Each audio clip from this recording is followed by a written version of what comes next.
Hello, I am doctor Ambedkar, medical director Prakash eye hospital laser centre Meerut. तो अब आप समझ गए कि डॉक्टर कैसे प्रोसीजर को फाइनल करते हैं, यानी सेम नंबर्स में सेम प्रोसीजर होना जरूरी नहीं। तो चलिए कॉमनली डिस्कस प्रोसीजर से शुरुआत करते हैं। ब्लेड फ्री लैसिक या फेमटोलैसिक। जब आपने लैसिक के बारे में सुना होगा तो चांसेस है कि आपने फेमटोलैसिक के बारे में भी सुना होगा। आजकल मॉडर्न रिफ्रैक्टिव सर्जरी में ब्लेड फ्री टेक्नोलॉजी स्टैंडर्ड बन चुकी है। इसके लिए हम डिटेल में समझेंगे कि फेमटोलैसिक एक्चुअली क्या होता है, पेशेंट के लिए सूटेबल है या नहीं है, किस पेशेंट के लिए रिकवरी इसमें अच्छी आएगी, आउटकम्स के क्या प्रोस्पेक्ट्स हैं, क्या हमें एक्सपेक्ट करना चाहिए, फेमटोलैसिक कैसे वर्क करता है। आइए एक मिथ क्लियर करते हैं। ब्लेड फ्री लैसिक का मतलब साफ है कि इसमें ब्लेड यूज नहीं। प्रोसीजर में यदि स्टेप फेमटो सेकंड लेजर है तो कॉर्निया पे एक थिन प्रिसाइज फ्लैप क्रिएट करता है फेमटो लेजर द्वारा, जो कि एक इंस्ट्रूमेंट होता है जिससे हम लिफ्ट करते हैं फ्लैप को और wave light excimer laser cornea को एब्लेट करता है, रीशेपिंग करता है। रीशेपिंग करने से स्पैक्टिक करने पर हट जाता है। प्रोसीजर के एंड में हम फ्लैप को वापस डिपॉजिट कर देते हैं। कोई स्टिच की जरूरत नहीं पड़ती, कोई इंजेक्शन की जरूरत नहीं पड़ती। ये बहुत ही प्रिसाइज प्रोसीजर है। Modern wave light system laser treatment इतना फास्ट है कि प्रोसीजर की स्पीड पेशेंट को सरप्राइज कर देती है। हम इसके लिए प्रिपेयर कैसे करते हैं, आइए जानते हैं लेसिक सर्जरी के लिए कैसे प्रिपेयर करना है। सबसे पहला स्टेप वही है कि कॉन्टैक्ट लेंस डिसकंटिन्यू करना है 2 वीक्स पहले। अगर आप सॉफ्ट पहनते हैं तो 2 वीक्स, और अगर आप हार्ड कॉन्टैक्ट लेंस पहनते हैं तो 4 वीक्स पहले स्टॉप करें। रीजन सिंपल है, कॉन्टैक्ट लेंस टेम्परेरी शेप को अल्टर कर सकते हैं, तो हमें एक्यूरेट मेजरमेंट चाहिए। इवैल्यूएशन के दौरान हम दूसरे टेस्ट परफॉर्म करते हैं, जैसे corneal topography, pachymetry, wave front analysis, dry eye test, pupillary assessment, retina assessment. तो ये सब चीजें सर्जरी को सेफ बनाने के लिए होती है, अप्रूव करने के लिए। अब आइडियल कैंडिडेट कौन है फेमटोलैसिक के लिए? या उन पेशेंट्स के लिए बहुत अच्छा है जिनका नंबर काफी समय से स्टेबल है, एज मोर देन 18 ईयर्स है, कॉर्नियल थिकनेस एडिक्वेट है, हाँ आंखों की ओवर हेल्थ बहुत अच्छी है। फेमटोलैसिक का सबसे बड़ा एडवांटेज ये है कि इसकी करेक्शन रेंज बहुत वाइड है। मायोपिया, हाइपरमेट्रोपिया, एस्टिग्मेटिज्म में इफेक्टिवली ट्रीट किया जा सकता है। हाइपरोपिया करेक्शन के पर्सपेक्टिव से फेमटो लेजर का क्लियर एडवांटेज है। ये स्माइल प्रोसीजर में हाइपरोपिया ट्रीट नहीं होता अभी तक। विजुअल आउटकम बहुत ही परफेक्ट आता है। पेशेंट को फंक्शनल विजन 24 आवर्स में मिल जाता है। टीवी देख सकते हैं पेशेंट, कुछ घंटों बाद मोबाइल भी यूज कर सकते हैं, अपना ऑफिस का काम भी कर सकते हैं। हाँ, 95% के अराउंड पेशेंट 20/20 या उससे बेटर विजन अचीव कर लेते हैं। Wave front optimize treatment night vision quality को इंप्रूव करता है। अगर हम इसे कंटूरा से ऐड ऑन कर देते हैं तो डेफिनेटली हैलोजन ग्लेयर भी बहुत कम हो जाते हैं। पेशेंट आउटकम मशीन से ज्यादा पेशेंट सिलेक्शन पर डिपेंड करता है, यानी फेमटोलैसिक का सबसे बड़ी एडवांटेज है फास्ट रिकवरी।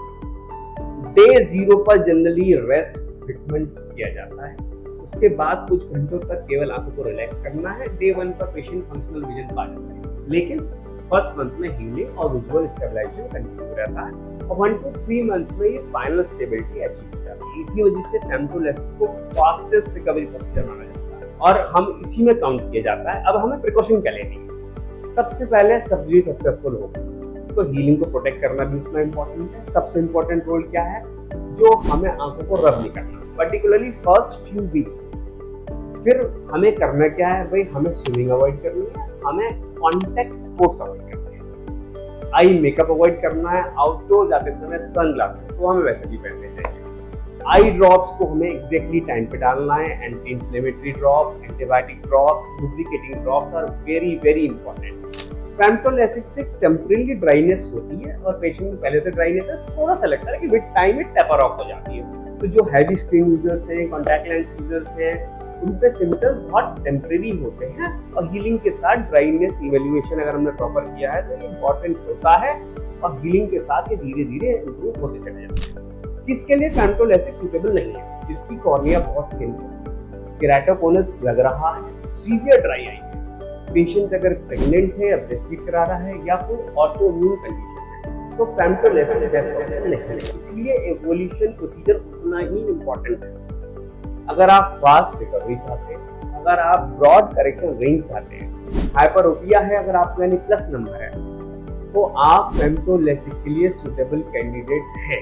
सक्सेसफुल सर्जरी का सीक्रेट कभी भी टेक्नोलॉजी नहीं हो सकती, सही प्रोसीजर, सही पेशेंट, सही सिलेक्शन एंड सही टाइम, यही हर सर्जरी का मूल मंत्र है। लेकिन डॉक्टर अगर फ्लैपलेस प्रोसीजर चूज कर रहे हैं तो वो उस बेसिस पर चूज करेंगे। अगर डॉक्टर आपके लिए फ्लैपलेस प्रोसीजर चूज करना चाहते हैं, यानी उन्हें लग रहा है ड्राई आई थोड़ा सा कंसर्न है, तो आपके लिए और बेटर ऑप्शन।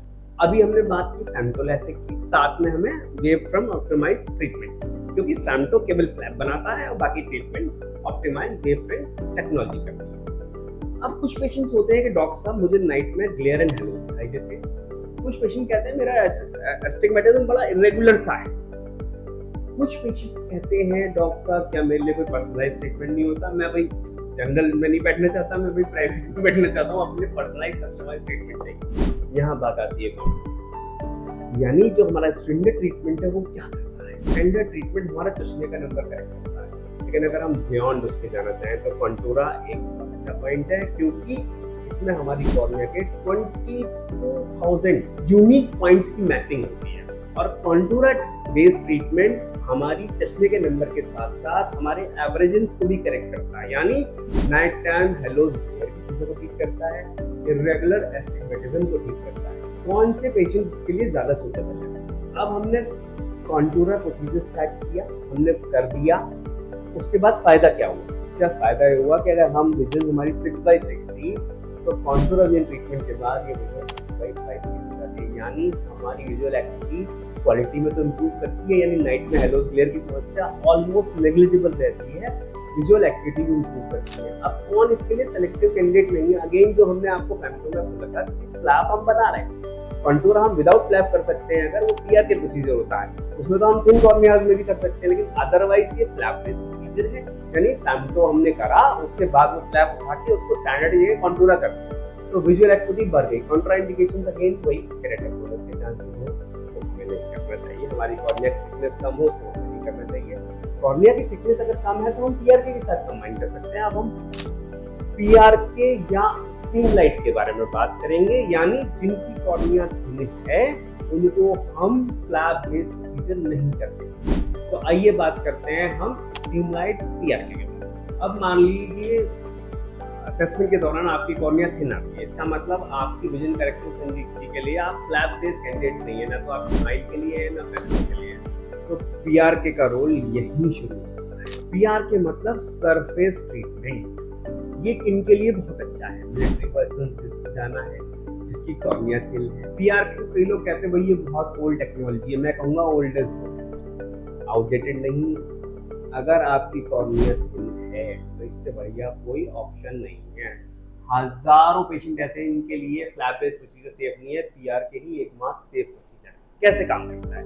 पीआरके में फ्लैप नहीं बनता, कॉर्निया की आयोटर लेयर जिसे एपिथेलियम कहते हैं उसे टेम्पररी रिमूव कर देते हैं, फिर एक्साइमर लेजर यानी ऑप्टिमाइज लेजर उसको नंबर को करेक्ट कर देती है, फिर एपिथेलियम नेचुरली हील हो जाती है, कॉर्निया टिश्यू प्रिजर्वेशन ज्यादा होता है। Ideal candidate again thin cornea patient, borderline cornea thickness, या जिन्हें मिलिट्री में जाना है, कॉन्टैक्ट स्पोर्ट पर्सन क्योंकि ट्रॉमा से फ्लैप हटने का खतरा नहीं होता, ये उन सब के लिए बहुत बेनिफिशियल है। यहाँ एक बहुत कॉमन मिसकंसेप्शन है कि अगर रिकवरी स्लो है तो रिजल्ट भी वीक होगा। नो, ये बिल्कुल अपोजिट है, result of excellent. Long term visual outcome LASIK के बिल्कुल बराबर है। डिफरेंस रिजल्ट में नहीं, रिकवरी स्पीड में ही है। केवल रिकवरी स्पीड थोड़ी सी स्लो है क्योंकि एपिथेलियम रीग्रो होने में टाइम लगता है। फर्स्ट फ्यू डेज डिस्कम्फर्ट रह सकता है, एपिथेलियम यूजुअली 3 to 5 डेज में रिकवर हो जाती है। परफेक्ट विजन 4 to 6 वीक का टाइम लेता है। फाइनल क्लैरिटी आने में कभी कभी थोड़ा और समय लगता है, लेकिन जो ये विजन है वो परमानेंट होता है, कोई खतरा नहीं होता। आउटकम एक्सीलेंट है। आपको आर्मी में भर्ती है, पुलिस में भर्ती है, आप यूज कर सकते हैं। ड्राई आई का रिस्क बहुत कम होता है क्योंकि फ्लैप नहीं है, तो जिनको पेशेंट को ड्राइनेस ज्यादा है उनको हम पीआरके सूट करता है। लॉन्ग टर्म पर्सपेक्टिव ये है कि अगर आपको किसी को नहीं बताना कि हमने लेजर कराया है तो पीआरके इज बेस्ट है कि जो आर्मी में जाना चाहते हैं, पुलिस में जाना चाहते हैं, यानी हम नहीं बताना चाहते कि हमारा लेसन, तो ये बहुत अट्रैक्टिव ऑप्शन है। अगर पेशेंट इमीडिएटली रिकवरी एक्सपेक्ट करता है तो ये आपके लिए सूटेबल है। अगर आपको केराटोकोनस प्रोग्रेसिव है तो ये आपके लिए सूटेबल नहीं है। कुछ पेशेंट के लिए PRK बेस्ट ऑल्टरनेटिव नहीं है, सेफेस्ट रिकमेंडेशन हो सकता है। रिफ्रैक्टिव सर्जरी में सेफ्टी हमेशा कन्वीनियंस से ऊपर होनी चाहिए। तो safety wise PRK is very good, convenience wise इतना कन्वीनियंट नहीं है, बहुत इफेक्टिव है। अब हम आते हैं कि PRK से भी ऊपर क्या है, स्ट्रीमलाइट ट्रांस PRK। ये भी टचलेस प्रोसीजर है। इसमें जो एपिथेलियम है वो मैनुअली नहीं हटाई जाती, वो भी लेजर से ही हो जाता है, यानी एपिथेलियम भी लेजर से हो जाता है। तो ये नो टच सर्जरी कहलाती है, टचलेस सर्जरी। ये कैसे काम करती है, इसमें ट्रीटमेंट PRK की तरह होता है। स्ट्रीमलाइट प्रोसीजर में हम उसे मैनुअली टच करके एपिथेलियम रिमूव करते हैं, वो भी लेजर से ही हट जाता है। कोई ब्लेड नहीं, यस, कोई ब्लेड नहीं, कोई फ्लैप नहीं, कोई मैनुअल टच नहीं, पूरा उपचार लेजर से ही होता है। थिन कॉर्निया के लिए आइडियल है, ड्राई आई कंसर्न के लिए आइडियल है, एक्टिव लाइफस्टाइल के लिए आइडियल है, फ्लैप फ्री प्रोसीजर है। ये एक बहुत अच्छा सेफ ऑप्शन हो सकता है जिन पेशेंट्स की कॉर्निया थिन है। No touch, no flap technique, surface ablation, streamlight PRK उन पेशेंट्स के लिए अच्छा है जिनकी कॉर्निया थिन है, जिनको मिलिट्री में जाना है, जिनको सेफ्टी कंसर्न लग रहा है डॉक्टर को। तो ये थोड़ा कम कन्वीनियंट है पर बहुत सेफ, क्योंकि एपिथेलियम 3 से 4 दिन में आ जाती है, 7 से 10 दिन में दृष्टि लगभग सामान्य हो जाती है। शुरुआत में हल्की डिस्कम्फर्ट रहे, but again safety is more important then convenience in refractive surgery. Dry eye का रिस्क जनरली कम होता है क्योंकि इसमें फ्लैप वगैरह नहीं बनती। ड्राई आई पेशेंट्स के लिए ये प्रोसीजर बहुत अच्छा है। स्ट्रीमलाइट PRK से बेटर क्यों है, क्योंकि उसमें मैनुअल टच बिल्कुल नहीं है, उसमें बेसिकली लेजर से ही एपिथेलियम भी रिमूव हो जाती है, बट फ्लैप नहीं बनता, केवल एपिथेलियम रिमूव। तो आई होप यू अंडरस्टैंड कौन सा प्रोसीजर चूज करना है। अब हमने फेमटोलैसिक, स्ट्रीमलाइट, PRK के बारे में बात की। अब लेकिन आप सोच रहे हैं डॉक्टर साहब अभी वही दुविधा रही कि हमें क्या कराना है, सबसे बढ़िया प्रोसीजर हमारे लिए कौन सा है। इसका जवाब इस वीडियो के एंड में दूंगा। अब चलिए हम बात करते हैं, फटाफट एक छोटा सा कंपैरिजन कर सकते हैं।